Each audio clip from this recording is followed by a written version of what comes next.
दोस्तों, मेरा नाम है नीलेश मिश्रा। कहानियां सुनाता हूं।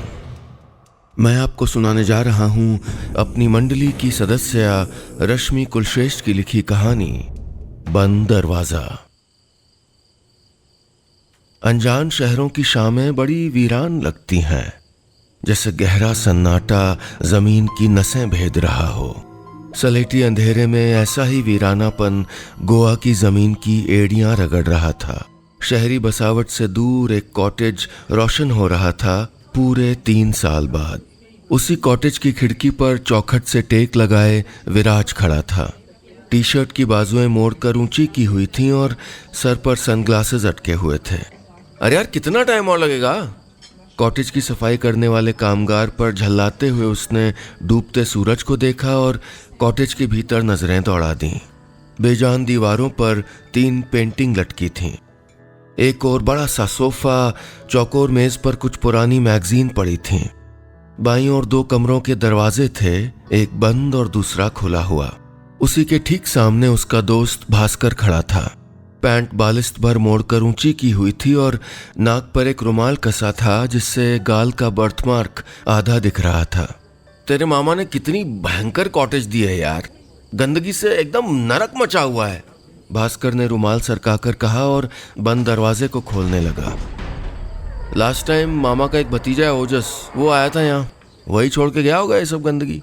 कहते हुए विराज वहीं कुर्सी पर बैठ गया। वो और भास्कर बैचलर ट्रिप पर आए थे। रहने के लिए विराज ने अपने मामा की कॉटेज का इंतजाम कर लिया। मामा जर्मनी में रहते थे और उनकी कॉटेज का इस्तेमाल बाकी रिश्तेदार करते। यार, ये दरवाजा नहीं खुल रहा है, भास्कर ने एक पुराने से दरवाजे में कंधा सटाकर धक्का मारते हुए कहा। वो दरवाजा जाम था। झटका देने से मरी हुई चींटियां दरवाजे की सन से झड़ पड़ी। ओहो, अरे छोड़ उसको यार, विराज ने कहा। एक कमरा बहुत है अपने लिए, लीव इट। चल थोड़ा टहलते हैं, खाने पीने का देख लेते हैं कुछ। वो बाहर निकले तो आसमान में चांद की पैनी चमक थी, जाने पूर्णमासी थी या अमावस्या। वो घूमते रहे। उन पहाड़ों की ढलान से उतरकर नीचे एक छोटी सी मार्केट थी जिसके पीछे शंकर टोला नाम का इलाका था। टहलते हुए उन लोगों को उस मोहल्ले से कई तांत्रिक जैसे पहनावे वाले लोग आते जाते दिखे। पूछताछ में पता चला कि वो तांत्रिकों का मोहल्ला है। खैर, उन्होंने सैर सपाटा जारी रखा और जमकर मस्ती की। जब दोनों लौटकर खाली बोतलें ठोकर से लुढ़काते हुए वापस आए तो खाया पिया सब दिमाग पर चढ़ने लगा। पलंग पर लेटे खिड़की से आसमान देखते हुए दोनों कॉलेज के किस्से याद करते और जोर से हंस पड़ते। वो हंसी से पैदा हुआ कंपन होता या जाने सनसनाती हवा का टुकड़ा खिड़की पर झूलते पर्दों में ठहर जाता।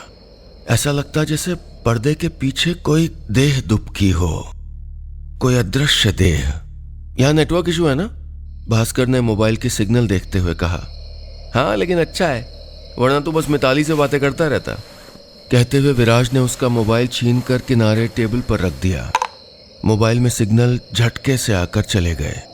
प्यार में सब करना पड़ता है दोस्त, भास्कर ने कहते हुए हथेलियां सर के नीचे लगा ली।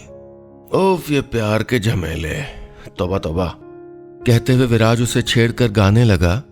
प्यार तुम्हें किस मोड़ बुले आया कि दिल करे हाय हाय, कोई ये बताए क्या होगा, रू रू रू रू रू। भास्कर भी गुनगुनाने लगा। तभी अचानक पर्दा हिला। पलंग के खाली हिस्से पर कुछ दबाव सा बना, जैसे कोई आकर बैठा हो या लेटा हो। भास्कर चौंक गया। पलटकर देखा तो जगह खाली थी। वो सुकून की सांस लेता कि कानों के ठीक बगल से एक आवाज सुनाई पड़ने लगी, जरा दबी हुई, जैसे कोई उसके कानों के इर्द गिर्द हाथ रखकर फुसफुसा रहा हो, एकदम करीब से।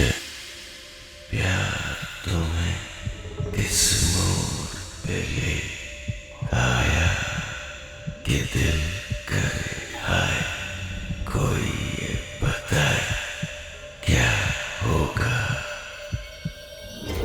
सांसों का बर्फ होना महसूस किया था भास्कर ने। लगा जैसे गले की नसें जाम हो गई हों। मुट्ठियां भींचकर वो पलंग से कूदते हुए पूरी ताकत से चिल्लाया, कौन कौन है? हाँ? उसके चीखने से विराज घबरा गया। मैं हूं भास्कर, क्या हुआ? कहते हुए उसने उसका हाथ थामा, लेकिन पसीने से लथपथ बाजुओं पर उंगली फिसल गई। कोई था यहाँ, तेरे संग गा रहा था यार। कहते कहते भास्कर का हलक सूखने लगा। विराज ने पानी की बोतल उसकी ओर बढ़ाते हुए कहा, अरे यहाँ सन्नाटा यार, मेरी आवाज एको कर रही होगी। नहीं, वो कोई तीसरी आवाज थी, आई एम श्योर। वो आगे कुछ कहता कि विराज बोला, भाई ये तू नहीं नशा बोल रहा है, सो जा। उसकी बातें मानते हुए भास्कर कानों पर तकिया दबाकर लेट गया, लेकिन मोटे तकिए के नीचे वो आवाज अब भी गूंज रही थी उसके कानों पर। रात बड़ी मुश्किल से कटी और सुबह उठते ही भास्कर कॉटेज के कोने कोने में मोबाइल लिए घूम रहा था कि नेटवर्क आ जाए। इस कॉटेज में जैमर लगा है क्या? बड़बड़ाते हुए वो दरवाजे से एक कदम बाहर निकला कि स्क्रीन पर नेटवर्क की 3 डंडियां दिखीं। Oh thank God. उसने राहत की सांस लेते हुए मिताली का नंबर डायल कर दिया। हेलो, तुम्हारा फोन क्यों नहीं मिल रहा था यार? कॉल रिसीव होते ही मिताली की शिकायती आवाज सुनी उसने। वो भास्कर को बताती रही कि 24 घंटों में कितनी दफा उसे याद किया, कितना परेशान हुई, नाराज भी। ओके, अब से कॉल करूंगा पक्का। अच्छा अभी रखूं क्या? सर दर्द हो रहा है, रात को नींद ही नहीं आई यार। उसने दरवाजे की चौखट पे लगा मकड़ी का जाला पोंछते हुए कहा। क्यों? मिताली के पूछने पर वो पूरा वाकया बताने लगा। बात खत्म होने पर वो बोली, क्या तुम सेफ तो हो ना? उसे फिक्र होने लगी। ये कौन सी जगह चले गए हो यार? देखो आई नो तुम यकीन नहीं करते, लेकिन भूत प्रेत होते हैं, तुम मेरी बात। मिताली बोलती जा रही थी कि विराज ने उसका हाथ पकड़कर भीतर खींच लिया। नेटवर्क एकदम चला गया, कॉल डिस्कनेक्ट हो गई। उसे नहीं बताना था यार, खुद भी डरेगी तुझे भी डराएगी, विराज ने डपटते हुए कहा तो भास्कर चुप हो गया। लेकिन दिन भर मिताली की बातें उसके दिमाग में चलती रहीं। बीच पर बैठा वो दिन भर मोबाइल पर सर्च करता रहा। रूह आसपास है तो क्या होगा, कैसे पता करें कि आपके साथ कोई अनदेखा साया है? एक आर्टिकल सच लगता तो अगला झूठ। धीरे धीरे दिन बीत गया, समंदर की लहर सूरज को निगल गई। पूरा दिन घूमने फिरने के बाद हल्के अंधेरे में वो दोनों पैदल चलते हुए कॉटेज की तरफ आ रहे थे। आसमान का गहरा अंधेरा बता रहा था कि रात बहुत काली गहरी होने वाली थी। विराज ने कॉटेज का ताला खोलते हुए पल्ले उड़काए कि एक बदबू का झोंका बाहर को दौड़ा। ओफो, नॉट अगेन, कहते हुए नाक दबाकर विराज अंदर गया और बैग से डिओड्रेंट निकालकर पूरे कॉटेज में घुमाते हुए 10-12 स्प्रे कर दिए। अच्छी और बुरी बू मिलकर कुछ अलग ही महसूस हो रही थी। अब बेटर है, कहकर उसने डीओ की बोतल कुर्सी पे रखी कि उसका स्प्रे बटन दबा। कोई उंगली, कोई हाथ नहीं था, फिर भी 1 बार, 2 बार, 3 बार वो नोजल का बटन दबता जा रहा था। मैंने कहा था ना कि कोई है यार, भास्कर चिल्लाया। विराज फौरन उसका हाथ थामकर बाहर दौड़ा और दरवाजा बंद कर दिया। लेकिन उन्हें कहाँ पता था कि रूह को निकलने के लिए दरवाजे नहीं चाहिए होते। आसमां और धरती किनारे जुड़कर कोई सुरंग बना रहे थे और उस पर सन्नाटा इतना गहरा कि बीसियों गुहार बर्बाद जाए। अंधेरी रात का बूढ़ा चांद आसमान में जगह बदल रहा था। बादल का कोई टुकड़ा उससे होकर गुजरता तो पल भर को अंधेरा छा जाता और ऐसे में बहुत ज्यादा डरावनी लगती वो कॉटेज। पीली रोशनी में चमकती किसी काई लगे खंडहर सी। वहीं से 100 मीटर की दूरी पर विराज और भास्कर खड़े थे। कनपट्टी पर पसीने के ओक बह रहे थे। हलक सूखा, आंखें फटी, इतनी कि काली पुतलियां दुबकी जा रही थीं। दोनों ने एक दूसरे की हथेलियां कस के थाम रखी थीं। विराज, हमें वापस घर चलना चाहिए भाई, कहते हुए भास्कर जमीन पर घुटने के बल बैठ गया। इनफैक्ट हमें यहाँ आना ही नहीं चाहिए था यार।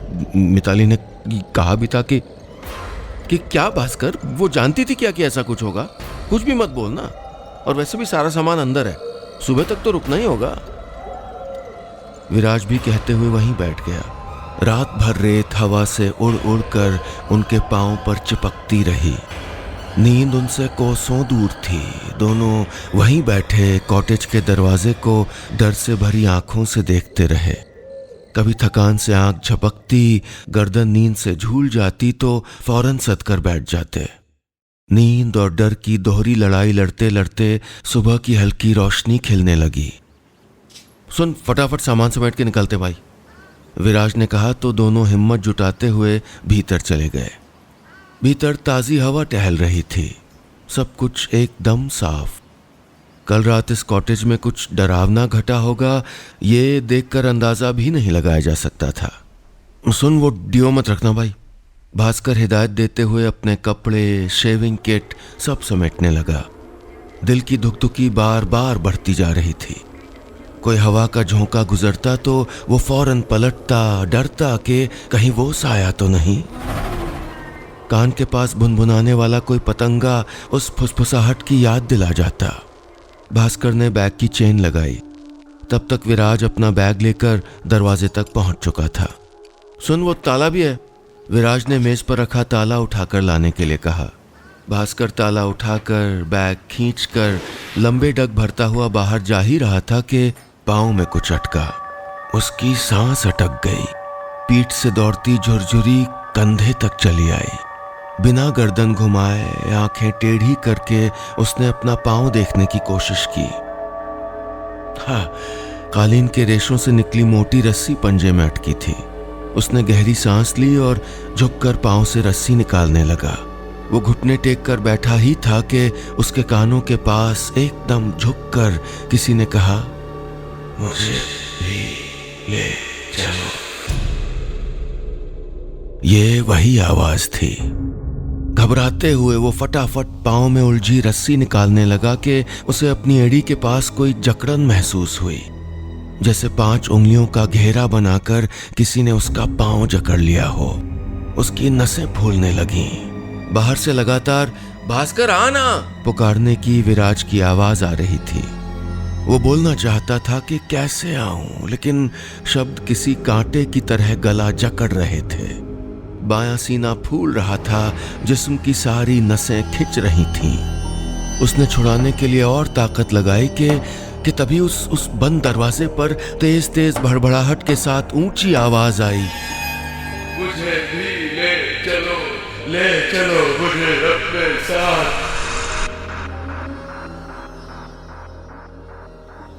भास्कर ने पूरा दम लगाकर पांव खींचा, पंजे की पकड़ छूटी और कलेजा कपा देने वाली चीख के साथ वो जमीन पे गिर गया। उसका पंजा एकदम उल्टी दिशा में मुड़ा हुआ था और आंखें बुलबुले की तरह बाहर निकली हुई। विराज भास्कर को यूं गिरता देखकर भीतर नहीं आता तो शायद ये डर, ये दर्द उसकी जान ले लेता। किसी तरह दूर के रिहायशी इलाकों से मदद मांगकर विराज ने डॉक्टर का इंतजाम किया। पांव में मसल इंजरी थी। डॉक्टर दवा देकर चला गया, लेकिन एक मर्ज अभी भी बाकी था। सोफे पर टेक लगाए मेज पर पांव रखकर बैठा भास्कर एक टक दरवाजे से झड़कर गिरी ढेर सारी चींटियों और बांबियों को देख रहा था। वो साथ जाना चाहता है, उसने गुम आवाज में कहा। कौन? विराज ने उसके पांव के नीचे तकिया लगाते हुए पूछा। वो जो भी हमारे साथ रह रहा है, वो रूह, साया, जो भी है, उसने कहा। कहते हुए भास्कर की पुतलियां सिकुड़ने लगीं। आंखों का सफेद रंग चेहरे पर फैलने लगा। हम जाएंगे, तू परेशान मत हो, ये दवा खा। कहते हुए विराज ने डॉक्टर की लिखी नींद की टैबलेट उसे खिला दी। थोड़ी देर में उसकी आंखें झपकने लगीं। वो वहीं बैठा बैठा सो गया। विराज चुपचाप बाहर निकल गया। उसे ढलान के नीचे पड़ने वाले तांत्रिकों का मोहल्ला याद आया और वो उस तरफ तेज कदमों से बढ़ गया। थोड़ी देर बाद मटमैला चोगा, हाथ में लिपटी कुछ मालाएं और एक झोला कंधे पर लटकाए वो तांत्रिक पूरे कॉटेज का मुआयना कर रहा था। होंठ लगातार कुछ पढ़ते हुए फड़फड़ा रहे थे, कोई मंत्र शायद। वो उस बंद दरवाजे के करीब पहुंचा। जमीन पर मरी चींटियां देखकर उस दरवाजे पर कुछ फूंकते हुए बोला, कोई छूट गया है यहाँ, वापस जाना चाहता है। हाँ, इसने भी यही बताया। विराज ने कहा तो तांत्रिक भास्कर के करीब आ गया। उसका पांव सहलाते हुए बोला, बच्चों की जिद देखी है, पांव पकड़कर जिद करते हैं, इसने पकड़ी। फिर भास्कर की तरफ इशारा करके बोला, इस लड़के ने पांव छुड़ाने की कोशिश की तो यह हश्र किया। ये कैद रूहें बड़ी बलवान होती हैं, छोड़ती नहीं। रूह? लेकिन किसकी? यहाँ तो लोग घूमने आते हैं बस। उसके सवाल पर तांत्रिक ने पलटकर दरवाजे को देखा। बोला, वो जो तुमसे पहले यहां आया था। तांत्रिक की बात पर विराज ने सोचते हुए कहा, हमसे पहले तो ओजस आया था। विराज ने बिना देर किए मोबाइल में ओजस का नंबर ढूंढा, कॉन्टैक्ट लिस्ट खंगाली, सोशल अकाउंट पर चेक किया, लेकिन कुछ नहीं मिला। मैसेज बैकअप तलाशते हुए उसे एक पुराना न्यू ईयर मैसेज मिला। Happy new year dear. नीचे भेजने वाले का नाम था ओजस। विराज ने कॉटेज के बाहर जाकर नंबर मिलाया। उधर घंटी जा रही थी। वो इतना बेचैन था कि कॉल रिसीव होते ही अपनी बात कह दी। तुम लोग जब मामा वाले कॉटेज आए थे तो कुछ अजीब हुआ था क्या? कुछ हॉन्टेड? अचानक के सवाल से ओजस हड़बड़ा गया। कैसा हॉन्टेड? वो अटकने लगा जैसा कुछ छुपाने के दौरान अटकते हैं। फिर संभल कर जरा जोर से बोला, मुझे नहीं पता, मैं मानव और प्रतीक रुके थे वहां और लौटते में मानव और मैं एक साथ दिल्ली के लिए निकले थे। और प्रतीक? विराज ने पूछा तो वो बोला, प्रतीक हमारे बाद अगली सुबह की बस से निकला था, लेकिन उसकी बस का एक्सीडेंट हो गया एंड ही डाइड। विराज ओजस से बात कर ही रहा था कि उसे भास्कर के चीखने की आवाज आई। पलटकर देखा, भास्कर उकड़ू बैठा था। वो कांप रहा था। तांत्रिक उसके माथे पर हथेली दबाए कुछ बुदबुदा रहा था। उसके हाथ पांव छटपटा रहे थे। देह पर कोई अनजान रूह कब्जा कर रही थी। शरीर ऐंठने लगा और वो किसी और की आवाज में चिल्लाया, झूठ बोल रहा है वो, सरासर झूठ झूठ। जमीन पर बैठा भास्कर नाखून से फर्श खरोंच रहा था। उसके इर्द गिर्द तांत्रिक ने लोबान सुलगाया हुआ था। कुछ बुदबुदाए से मंत्र इर्द गिर्द घूम रहे थे।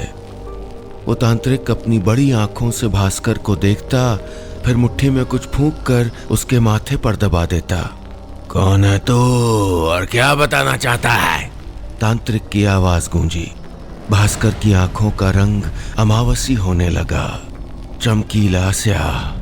वो थोड़ी नीचे झुकाए, आंखें ऊंची करके उसे घूरते हुए बोला, मैं प्रतीक हूं, मुझे जाना है यहां से। लेकिन यहां आया कैसे है? तांत्रिक ने फिर पूछा। भास्कर आंखें फैलाए उस बंद दरवाजे को देखता रहा, हथेली जमीन पर रगड़ता रहा, फिर गर्दन 2-3 बार झटक कर बोला, उस कमरे में मरने के लिए छोड़ गया मुझे मेरा दोस्त ओजस। कहते हुए उसकी आंखें बाहर निकलने लगीं। उसी भयानक आवाज में उसने जिस राज से पर्दा हटाया वो किसी को भी कपा देने के लिए काफी था। उसने बताया कि ओजस और प्रतीक के बीच अनुप्रिया नाम की एक लड़की को लेकर नाराजगी चल रही थी।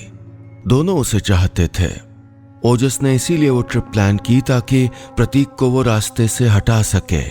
उसने प्रतीक को अपने दोस्त के साथ मिलकर उस सुनसान इलाके के मकान में उस कमरे में बंद कर दिया और वापस लौट आया। मुझे भी साथ ले चलो, विराज की आवाज गूंज रही थी। रात का गहरा अंधेरा कॉटेज से किसी चट्टान पर चिपकी सूखी जड़ों सा फैलने लगा। तांत्रिक भास्कर की कलाई पर धागा बांध रहा था। तंत्र मंत्र की गूंज कॉटेज में घूम रही थी। थोड़ी देर बाद दोनों भास्कर को संभालते हुए उसी दरवाजे तक ले गए। तांत्रिक ने मंत्र बुदबुदाते हुए उसका हाथ दरवाजे के हैंडल पर रखवा कर हैंडल घुमाया। ठीक उसी समय विराज ने पूरी ताकत लगाकर दरवाजे पर धक्का मारा। भास्कर चूर होकर जमीन पर ढह गया। वो रूह उसकी देह छोड़कर चली गई थी। लेकिन जैसे ही उस बंद कमरे के अंदर का नजारा विराज ने देखा तो उबकाई आ गई। मौत अपनी सबसे बुरी सूरत में सामने पड़ी थी।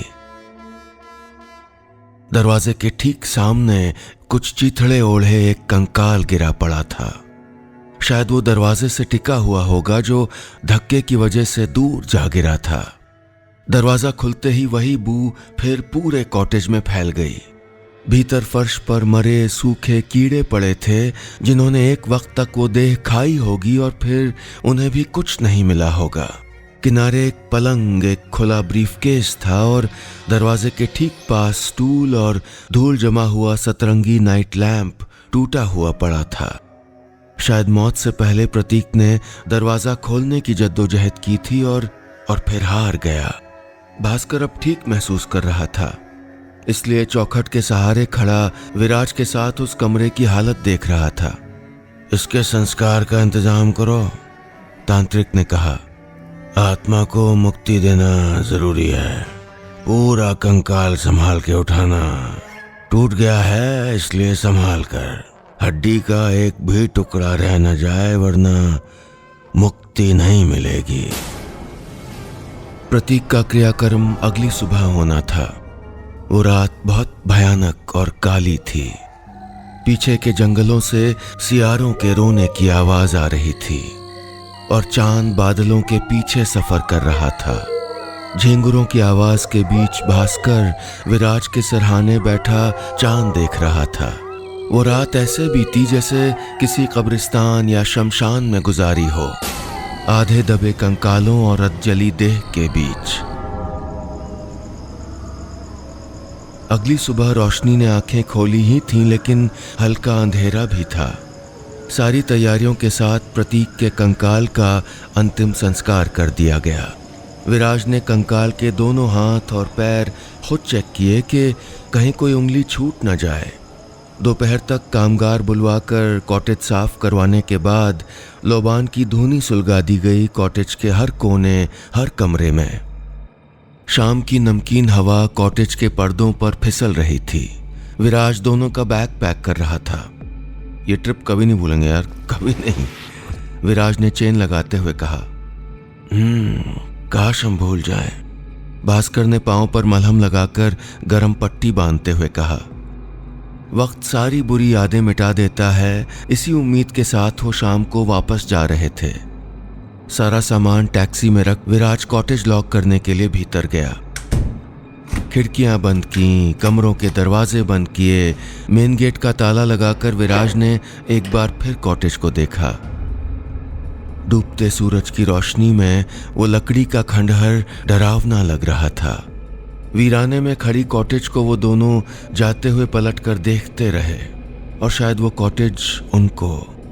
हौले हौले सन्नाटा फिर से पाताल सा गहरा गया। वो पुरानी लकड़ी का कॉटेज अब सुनसान फिजा में अकेला खड़ा था। वहां दूर तक कोई आहट नहीं थी। हवा की आवाज के अलावा दूर तक सिर्फ खामोशी फैली थी। खामोशी को तोड़ते हुए एक आवाज फिर गूंजी। कॉटेज के उसी बंद दरवाजे से फिर कोई आवाज दे रहा था, मुझे ले चलो, ले चलो मुझे। उस कमरे के भीतर कोई नहीं था, कोई कंकाल, कोई ढांचा नहीं।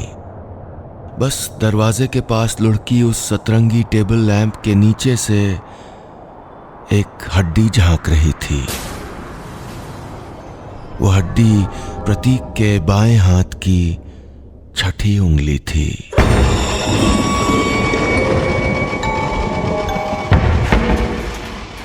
बस इतनी सी थी ये कहानी।